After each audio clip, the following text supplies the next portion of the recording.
जड़ से खत्म करने के लिए काम कर रहे हैं। साथियों, पशुधन की समृद्धि के लिए कल हमारी कैबिनेट की मीटिंग थी। कल जरा कैबिनेट मीटिंग हमने देर रात की थी और कल भाजपा सरकार ने कैबिनेट में बड़े महत्वपूर्ण निर्णय लिए। नेशनल लाइवस्टॉक मिशन में संशोधन करके देसी नस्ल की प्रजातियों को बचाने के लिए नए उपायों की घोषणा हुई है।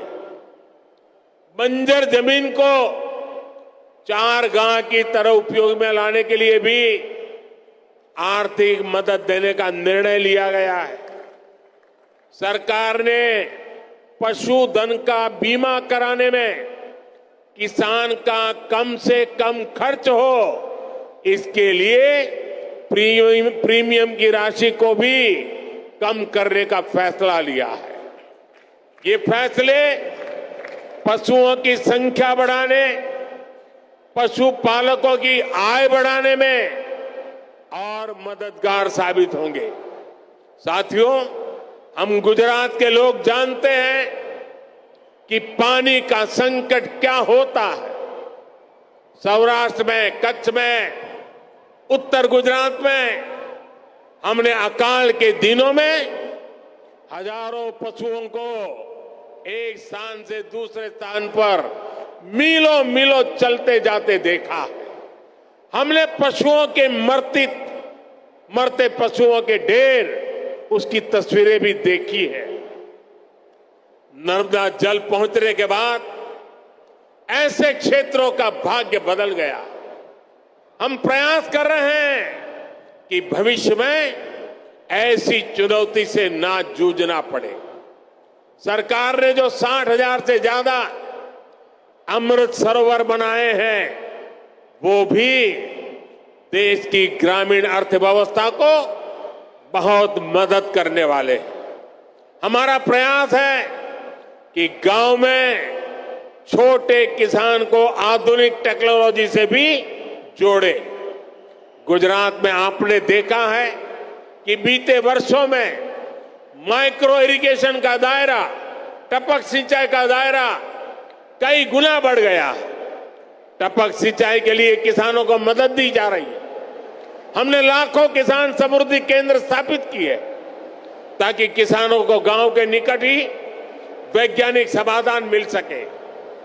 जैविक खाद बनाने में किसानों को मदद मिले, इसके लिए भी व्यवस्थाएं बनाई जा रही है। साथियों, हमारी सरकार का जोर अन्नदाता को ऊर्जादाता बनाने के साथ ही उर्वरक दाता बनाने पर भी है।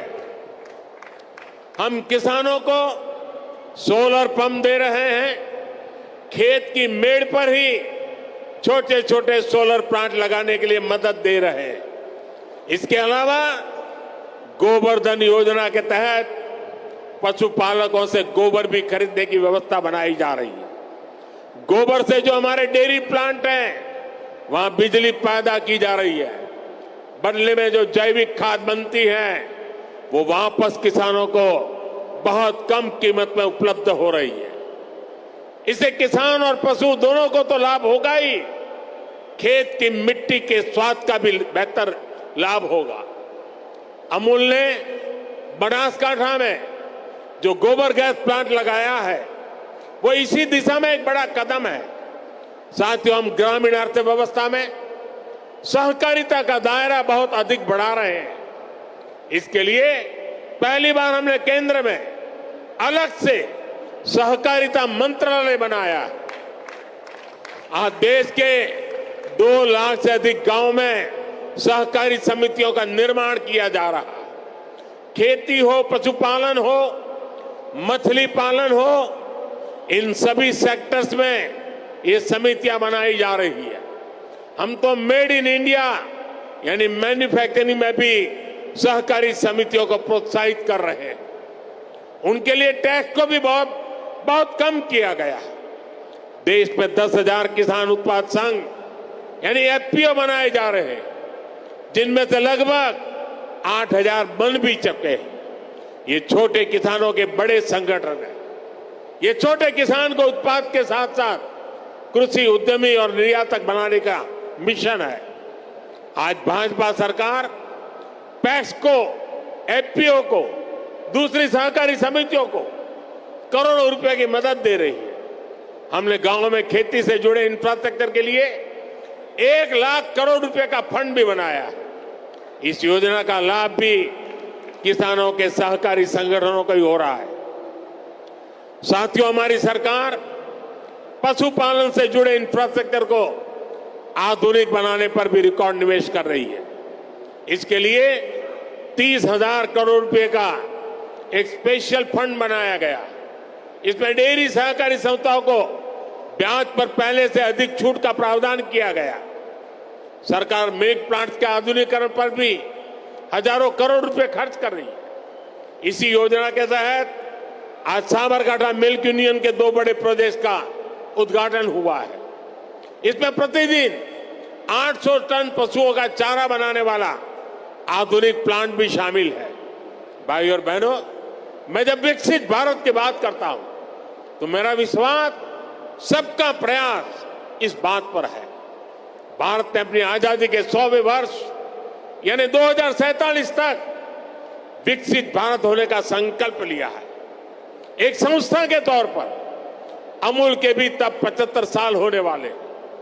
आपको भी आज यहां से नए संकल्प लेकर जाना है। तेजी से बढ़ती हुई आबादी में पौष्टिकता को पूरा करने में आप सबकी बड़ी भूमिका है। मुझे ये जानकर खुशी हुई कि अगले 5 साल में आप लोगों ने अपने प्लांट्स की प्रोसेसिंग क्षमता को 2 गुना करने का लक्ष्य रखा है। आज अमूल दुनिया की 8वीं सबसे बड़ी डेयरी कंपनी है। आपको इसे जल्द से जल्द दुनिया की सबसे बड़ी डेयरी कंपनी बनाना है। सरकार हर तरह से आपके साथ खड़ी है और ये मोदी की गारंटी है।